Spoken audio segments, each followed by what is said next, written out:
സത്യത്തിന് വേണ്ടി എന്തും ത്യജിക്കാം, എന്നാൽ ഒന്നിനും വേണ്ടി സത്യത്തെ ത്യജിക്കരുത്. തളർന്നു പോകുമായിരുന്ന ഒരു ജനതയ്ക്ക് സത്യത്തിന്റെയും ശക്തിയുടെയും പുതിയൊരു വഴി കാട്ടിക്കൊടുത്ത കർമ്മയോഗി സ്വാമി വിവേകാനന്ദൻ. അദ്ദേഹത്തിന്റെ ജന്മദിനമാണെന്ന്, ഒപ്പം ദേശീയ യുവജന ദിനം കൂടിയാണ്. ചരിത്രത്തിലെ താളുകളിൽ വിവേകാനന്ദൻ ഒരു പേര് മാത്രമല്ല, അതൊരു വികാരമാണ്. കേരളത്തിന്റെ മണ്ണിൽ അന്ന് അദ്ദേഹം നടത്തിയ ഭ്രാന്താലയം എന്ന പ്രയോഗം നമുക്ക് ഏൽപ്പിച്ച മുറിവല്ലായിരുന്നു, മറിച്ച് നമ്മുടെ കണ്ണു തുറപ്പിക്കാനുള്ള ഒരു താക്കീതായിരുന്നു.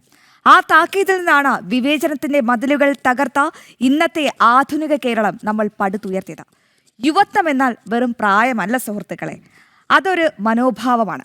പരാജയങ്ങളിൽ തളരാത്ത, തടസ്സങ്ങളെ ചവിട്ടുപടികളാക്കുന്ന, അസാധ്യമായതിനെ സാധ്യമാക്കുന്ന ആ ചടുലമായ ഊർജമാണ് യുവത്വം. ലോകത്തിന്റെ മാറ്റത്തിന്റെ എഞ്ചിനായി ഭാരതം മാറുമ്പോൾ ആ എഞ്ചിന്റെ ഇന്ധനം നിങ്ങളാണ്, നിങ്ങളുടെ സ്വപ്നങ്ങളാണ്, നിങ്ങളുടെ അധ്വാനമാണ്. വിവേകാനന്ദ സ്വാമികൾ നമ്മളോട് പറഞ്ഞത് എന്താണ്? നിങ്ങൾ നിങ്ങളെ തന്നെ വിശ്വസിക്കൂ. നിങ്ങളുടെ ഉള്ളിൽ അനന്തമായ ഒരു ശക്തിയുണ്ട്. ആ ശക്തിയെ ഉണർത്തൂ. ഈ വാക്കുകൾ ഇന്ന് നമ്മുടെ സിരകളിൽ അഗ്നിയായി പടരട്ടെ. ഓരോ വീഴ്ചയിലും കരുത്താർജിക്കാനും ഓരോ ഉയർച്ചയിലും വിനയാന്വിതരാകാനും നമുക്ക് സാധിക്കണം. എഴുന്നേൽക്കുക, ഉണരുക, ലക്ഷ്യം നേടും വരെ വിശ്രമിക്കരുത്. ഈ വാക്കുകൾ നമ്മുടെ ഹൃദയമിടിപ്പായി മാറട്ടെ. രാജ്യത്തിന്റെ ഭാവിയെ തോളിലെത്തുന്ന പുതിയൊരു ഭാരതം സ്വപ്നം കാണുന്ന ഓരോ യുവ മനസ്സുകൾക്കും വരാനിരിക്കുന്ന വലിയ മാറ്റങ്ങളുടെ കാവൽക്കാർക്കും ഹൃദയം നിറഞ്ഞ ദേശീയ യുവജനദിന ആശംസകൾ നേരുകയാണ്.